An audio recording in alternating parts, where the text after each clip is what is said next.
नमस्कार, मैं हूं दीपक मुनि और आप हैं मेरे साथ है टीवी पे। तो ऑपरेशन सिंदूर में भारत अकेला था और पाकिस्तान का साथ देने के लिए चाइना और टर्की थे। ये बात हर भारतीय को मालूम है। इनफैक्ट पूरी दुनिया ये बात जानती है, पर अभी तक भारत सरकार ने या सरकार के किसी भी ऑफिसर ने इस बात को ऑफिशियली कंफर्म नहीं किया था। पर रिसेंटली फिक्की यानी कि federation of Indian chamber of commerce and industries के एक इवेंट में भारत के उप सेना प्रमुख lieutenant general Rahul R Singh ने कंफर्म किया कि भारत ऑपरेशन सिंदूर के दौरान नॉर्दर्न बॉर्डर्स पर एक नहीं बल्कि तीन तीन एडवर्सरीज से एक साथ लड़ रहा था। पाकिस्तान फ्रंट पे था, भारत से सीधे लड़ रहा था, पर चाइना और टर्की पाकिस्तान के साथ मिलकर पीछे से उसे सपोर्ट करते हुए भारत से लड़ रहे थे। उप सेना प्रमुख ने बताया कि जिस वक्त भारत और पाकिस्तान के डीजीएमओ के बीच सीज फायर को लेकर बात चल रही थी, उस वक्त पाकिस्तान को हमारे सभी फॉरवर्ड डिप्लॉयमेंट्स के बारे में चाइना लाइव इनपुट दे रहा था। पाकिस्तान ने कहा कि जनाब, ये जो आपकी नेवी हमारे कराची पोर्ट पे भसड़ मचाने वाली है, इसको आप वापस बुला लीजिए, हम सीज फायर करने को तैयार। चाइना पाकिस्तान को लगातार अपने सैटेलाइट डेटा प्रोवाइड कर रहा था।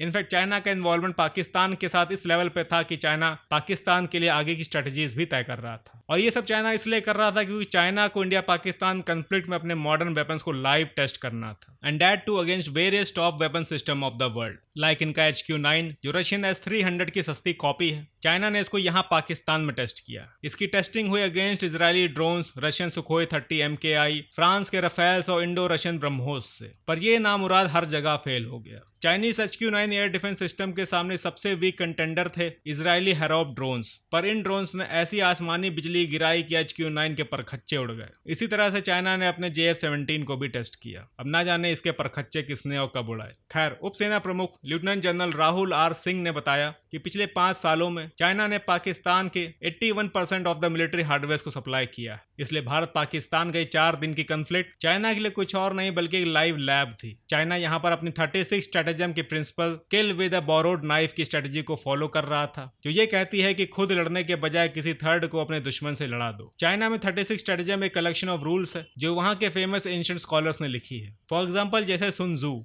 ठीक वैसे ही जैसे भारत के पास कौटिल्य और उनकी अर्थशास्त्र है। इसके अलावा सपोर्ट पाकिस्तान को टर्की से भी मिला, जब टर्की के मिलिट्री प्लेन्स पाकिस्तान में बैरक्टर ड्रोन्स के कंसाइनमेंट और उन्हें ऑपरेट करने के लिए ट्रेंड लोग पहुंचा रहा था। उप सेना प्रमुख ने आगे कहा कि ये वॉर तो हम जीत गए, पर हमें आगे के लिए तैयार रहना होगा। इसके लिए हमें C4ISR के इंपॉर्टेंस को समझना होगा और इस पर काम करना होगा। C4ISR को लेकर बहुत ज्यादा मत सोचिए, ये कोई एक्सप्लोजिव नहीं है बल्कि एक शॉर्ट फॉर्म है command control communication computers intelligence surveillance और रिकॉनेसेंस का। उप सेना प्रमुख ने आगे कहा कि न केवल C4ISR बल्कि हमें सिविल मिलिट्री फ्यूजन पर भी काम करना होगा, यानी कि हर वो चीज जो हम मॉक ड्रिल में प्रैक्टिस करते हैं। आप इजराइल में देखिए, वहां कोई मॉक ड्रिल नहीं होती। वहां के लोग हर पल ऐसे किसी भी खतरे के लिए तैयार रहते हैं। वहां के लोगों को पता होता है कि जैसे ही 8 सायरन बजे तो उन्हें कहां जाना है। ऐसे दृश्य इजराइल में आम है। और आप देखेंगे कि भारत के आसपास जिस तरह की कंडीशंस बन रही है, बांग्लादेश, चाइना, पाकिस्तान, इनके बीच में कन्वर्जेंस, ये भारत के लिए आने वाले खतरे की निशानी है। भारत को हर पल हर वक्त 3 फ्रंटल वॉर के लिए तैयार रहना होगा। उप सेना प्रमुख ने कहा कि हमारे पास इजराइल जैसी लग्जरी नहीं है। इजराइल एरिया वाइज बहुत छोटा है, इसलिए यहाँ पर आयरन डोम और बाकी के डिफेंस सिस्टम लगाना आसान है, पर भारत बहुत ज्यादा वास्ट है। और ये बात बिल्कुल सही है। इजराइल लगभग केरल के बराबर है और केरल भारत का टोटल एरिया का 1.18% है। तो आप समझ सकते हैं कि अगर हम पूरे भारत में आयरन डोम जैसा कुछ बनाने वाले हैं या बनाना चाहते हैं तो हमारी इकोनॉमी पर कितना प्रेशर आ जाएगा। फिर भी ऑपरेशन सिंदूर के दौरान हमारे एयर डिफेंस सिस्टम ने बियॉन्ड एक्सपेक्टेशन परफॉर्म किया। Indigenous Akash missile defence system, Russian S-400, Barak 8, L-70 air guns, इन सब ने मिलकर एक मजबूत एयर डिफेंस सिस्टम प्रोवाइड किया। लोगों ने लिटरली आसमान में होने वाले इंटरसेप्शंस के मजे लिए। आगे सीज फायर पर उप सेना प्रमुख ने कहा कि वॉर स्टार्ट करना तो आसान होता है, पर फिर वो कब आउट ऑफ द कंट्रोल हो जाता है ये किसी को पता नहीं चलता। इसलिए जब ऑपरेशन सिंदूर में भारत के ऑब्जेक्टिव्स पूरे हो गए, हमने पाकिस्तान को इन्फॉर्म कर दिया कि हमने सिर्फ टेररिस्ट आउटफिट्स को ही टारगेट किया है, हमने आपके मिलिट्री इंस्टॉलेशंस को नहीं टच किया। पर पाकिस्तान को बराबरी करनी थी, इसलिए इन लोगों ने भारत में मिलिट्री इंस्टॉलेशंस को टारगेट करना शुरू कर दिया। इसके जवाब में हमने इनके एयर बेसिस को टारगेट किया। हमारी ब्रह्मोस मिसाइल्स ने, हमारी एयरफोर्स ने इनके 11-12 एयर बेसिस पर ऐसी छीछा लेदर मचाई कि दुनिया भर के मीडिया हाउसेस इसकी आज भी चर्चा करते हैं। और सबसे ज्यादा तबाही मचाई नूर खान बेस पर। वीडियोस भी वायरल हुए और ये वीडियोस पाकिस्तानी लोकल्स ने वायरल किए। इसलिए कोई ये भी नहीं कह सकता कि ये वीडियो टेम्पर्ड है। अच्छा, नूर खान बेस से जुड़ा हुआ एक किस्सा और है। जब हमारी ब्रह्मोस इनके नूर खान बेस की तरफ बढ़ी